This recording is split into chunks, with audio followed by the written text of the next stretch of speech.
Besides the violence perpetuated while fighting over resources, there may have been deeper ideological and political motivations at play. Bruce Bradley states, quote, "Around 1250, you see an incredible change. Everybody's moving in the canyon, building cliff dwellings.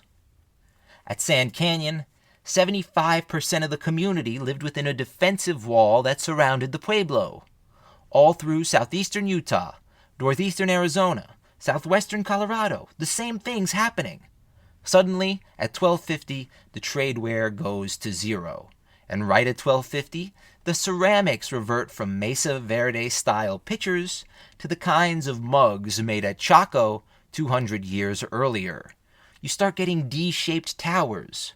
I think what's happening all over the Colorado Plateau is a reactionary, neo-Chacoan revival.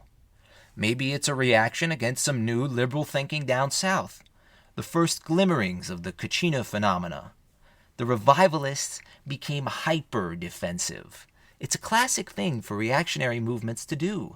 They fortify against the assault that never comes." Unquote.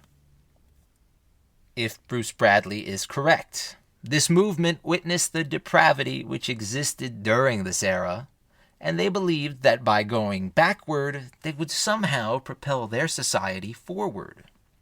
Like today, they refused to accept the reality that their climate was changing and that they would have to change with it, or suffer the whirlwind.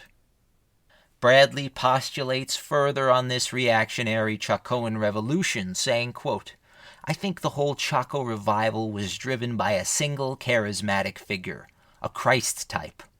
I think we may have found him at Sand Canyon. In one kiva, we discovered a man, about 45 or 50, with his skull bashed in, and he had 6 toes. There are 6-toed petroglyphs on the rock wall directly behind Pueblo Bonito. And even today, among the Pueblos, polydactyly, having an extra toe or finger, is regarded as a special gift. The Chacoan revival lasts only 15 or 20 years before it falls apart. Then the Great Drought of 1276 to 1299 hits. They kill their leaders, they burn their kivas, then they abandon the Colorado Plateau.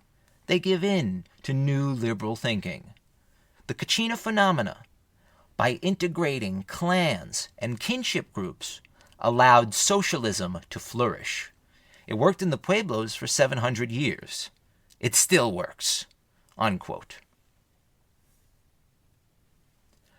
Bradley mentions the Katsina phenomenon several times, and it is a term we encountered in the first episode of this series, when we were discussing the fall of Chaco from the perspective of the members of the Hopi tribe.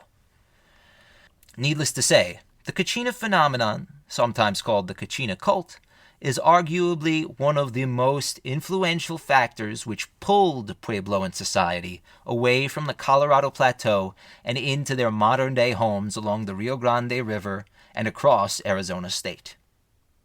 John MacDonald describes the Katsina religion thus, quote, "Katsina, also Katsina, Katsina, or to the Hopi, Katsina, are ancestral anthropomorphic spirit beings, or masked impersonators, amongst the Puebloan cultures of the North American Southwest." Unquote.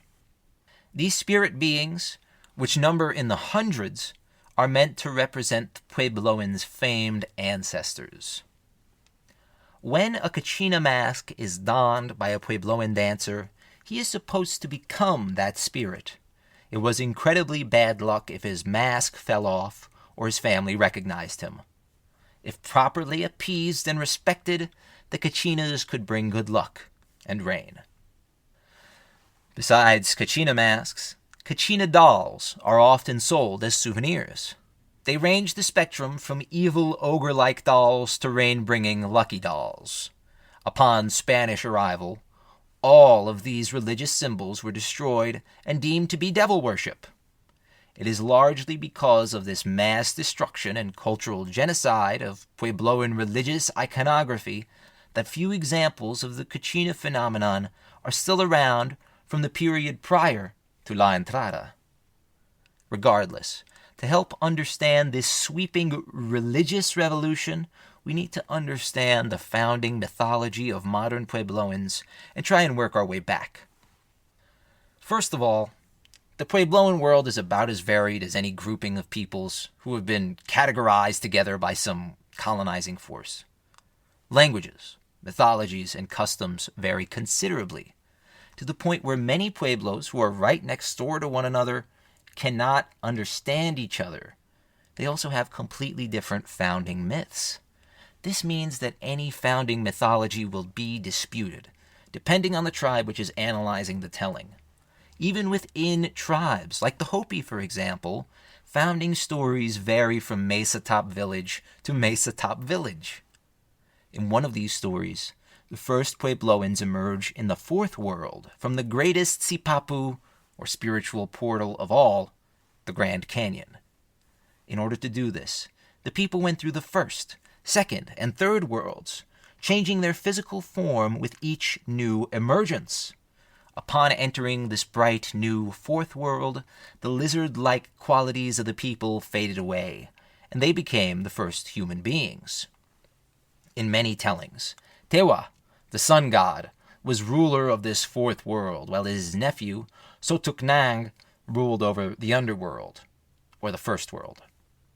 Humanity was created by Spider-Woman, while Spider-Grandmother planted the seed, which grew a tree that allowed the Puebloans to enter the fourth world. In a separate telling, Tewa grew furious at the disobedience exhibited in the third world and decided a great flood would wash away the greedy. Those deemed good were allowed to ride boats weaved together by Spider-Grandmother through the torrent and into the fourth world. Native ethnographers argue that this telling depicts the initial voyage across the Bering Straits. Further investigation into Katsinas also helps explain the wealth of ceremonies and celebrations which occur in a modern Pueblo tribe, like the Hopi.